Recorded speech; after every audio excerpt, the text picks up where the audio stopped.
दिल्ली के लाल किले से जब दहाड़ते रहे पीएम मोदी, तब चीफ जस्टिस डीवाई चंद्रचूड़ सुनते रहे भाषण। मोदी का ये भाषण अब लाल किले से मचाया तूफान। बड़े गौर से सुनते रह गए chief justice DY Chandrachud. Modi के इस भाषण ने इंडिया गठबंधन में भी मचा दी खलबली।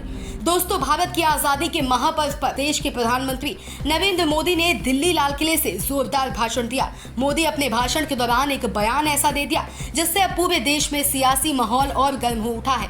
मोदी का दिया हुआ ये भाषण विरोधी में खलबली पैदा कर चुका है, लेकिन मोदी ने इस भाषण से साफ संदेश जाहिर कर दिया है कि चाहे जितना विरोध करो, पर भारत के हित में ये बिल वापस होकर ही रहेगा। मोदी ने अपने भाषण के दौरान दिल्ली लाल किले से कई अहम मुद्दों पर भी गरजे। शिक्षा से लेकर महिला सुरक्षा, किसानों, मजदूरों, बेरोजगार युवाओं और बांग्लादेश में हिंदुओं पर हो रही प्रताड़ना पर भी बड़ा भयंकर हमला बोला। पर दिल्ली लाल किले से मोदी का जो सबसे अहम भाषण रहा, उसने कांग्रेसियों की नींद उड़ा दी। राहुल गांधी और खड़गे में खलबली मचा दी, क्योंकि वो मुद्दा यूसीसी से जुड़ा रहा। दिल्ली लाल किले से पीएम मोदी खुलकर यूसीसी के मुद्दे पर बड़ा भयंकर बोले हैं। लाल किले की प्राचीर से यूसीसी का मुद्दा उठाते हुए सुप्रीम कोर्ट का भी हवाला दिया है। दमदारी की बात तो ये रही कि जिस वक्त पीएम मोदी ने यूसीसी के मुद्दे पर सुप्रीम कोर्ट का हवाला दिया, तब सीजेआई डीवाई चंद्रचूड़ साहब भी वहीं मौजूद थे। मोदी ने अपने भाषण में कहा कि अब देश में एक सेक्युलर सिविल कोड होना चाहिए। देश को अब यूसीसी की जरूरत है। उन्होंने ये भी कहा कि अभी जो सिविल कोड है ये कम्युनल सिविल कोड है, लेकिन अब देश को एक सेक्युलर सिविल कोड की जरूरत है। हमारे देश में सुप्रीम कोर्ट ने बार बार यूनिफॉर्म सिविल कोड को लेकर जो चर्चा की है, अनेक बार आदेश दिए हैं, क्योंकि देश का एक बहुत बड़ा वर्ग मानता है और उसमें सच्चाई भी है कि जिस सिविल कोड को हम लेकर के जी रहे हैं, वो सिविल कोड सचमुच में तो एक प्रकार का कम्युनल सिविल कोड है, भेदभाव करने वाला सिविल कोड है।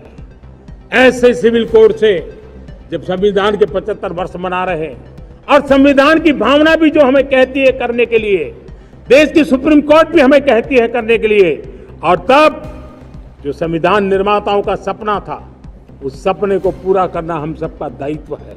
और मैं मानता हूं इस गंभीर विषय पर देश में चर्चा हो, व्यापक चर्चा हो, हर कोई अपने विचारों को लेकर के आए और उन कानूनों को, जो कानून धर्म के आधार पर देश को बांटते, जो ऊंच नीच का कारण बन जाते हैं, ऐसे कानूनों को आधुनिक समाज में कोई स्थान नहीं हो सकता है। और इसलिए मैं तो कहूंगा, अब समय की मांग है कि देश में एक सेकुलर सिविल कोड हो।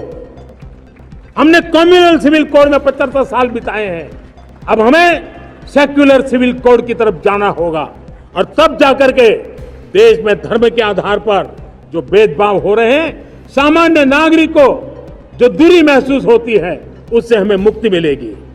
Bureau report, Sumit Sharma. Subscribe करें साम टीवी, क्योंकि हम आ गए हैं अब आपके बीच, दिखाएंगे सत्ता के वादों और अपराधियों के एक एक कारनामे की हकीकत। और हाँ, अगर आपके पास भी हो कोई ऐसी खबर तो कमेंट करके हमें बताएं, क्योंकि बिना डर और दबाव के हम दिखाते हैं हर एक खबर डंके की चोट पर।